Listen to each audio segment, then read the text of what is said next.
All right, let's talk about something huge, the United Nations. You hear the name constantly, but what does it actually do? And more importantly, in today's world, does it still even matter?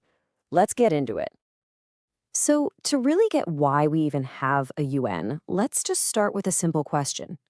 Picture this: a global pandemic is sweeping the planet.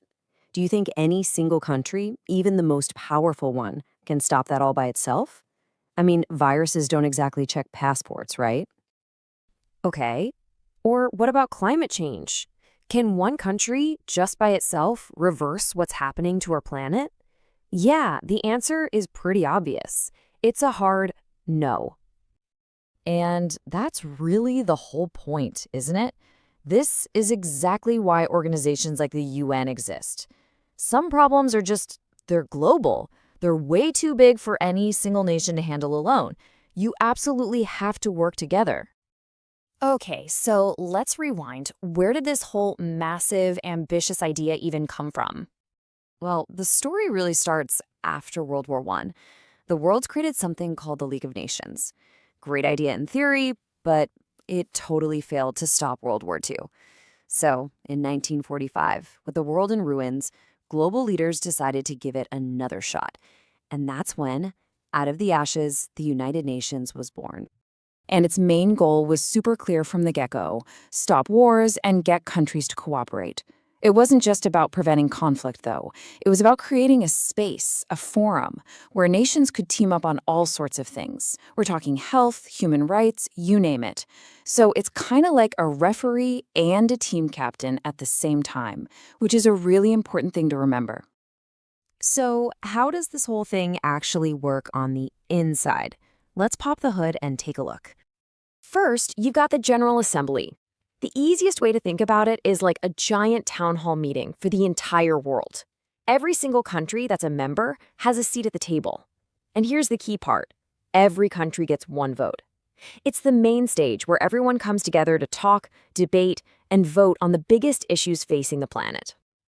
But while the General Assembly has everyone in the room, the real power, the kind of power that makes legally binding decisions, well, that's a different story, and it's held in a much, much smaller room. We're talking, of course, about the Security Council. And in the Security Council, there's really only one number you need to remember: 5. Just 5 permanent members. People call them the P5.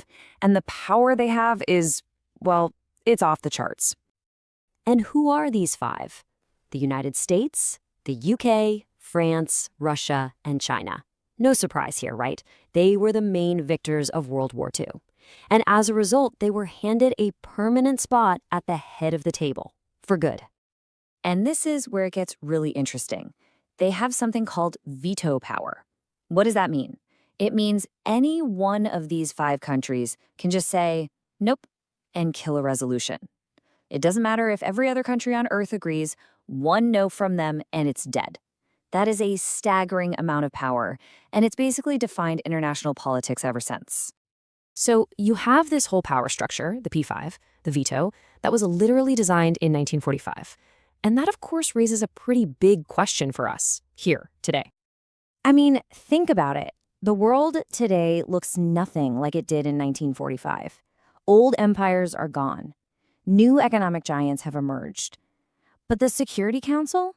It's basically frozen in time, like a photograph from the end of the Second World War. And this is the heart of a massive debate. On one side, you have people saying, hey, this is completely undemocratic. It doesn't reflect the world we live in. We need to reform it. But then on the other side, there's a pretty powerful counterargument that the veto, as much as people hate it, is the glue that keeps the big powers invested in the UN at all. The fear is, if you take that away, they might just walk away, and the whole thing becomes irrelevant. Let's look at a real-world example. India. I mean, their case for a permanent seat is incredibly strong, right? You're talking about the world's biggest democracy, a country with a massive population, and an economic juggernaut. It feels like a no-brainer that they should have a seat at the table.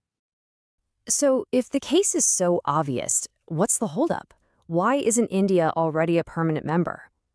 Well, as always, it comes down to politics. It's messy.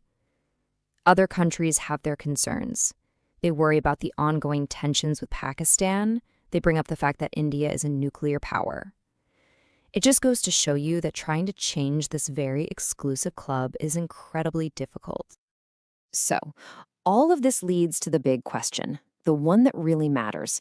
In a world with one clear superpower, where does the UN even stand? Is it still a key player, or is it just a museum piece? Let's be real for a second. The United States provides more funding to the UN than any other country, period. And with that money comes a ton of influence. So no, the UN often isn't a powerful check on American power. But that doesn't mean it's useless, not by a long shot. This quote here really nails it. Is the UN a perfect organization? Absolutely not. It can be slow, bureaucratic, and political. But think about everything else it does besides the Security Council drama. You've got the World Health Organization, UNICEF. These agencies are out there saving lives every single day, work that just wouldn't happen otherwise. The simple truth is, for all its flaws, the world is a safer place with the UN than it would be without it. So that's where we'll leave it. The UN was designed for the world of 1945, but we're living in a totally different era. So the real question isn't just, is the UN good or bad? The question for us is, what does the UN need to become to tackle the problems of our time? What's the next step?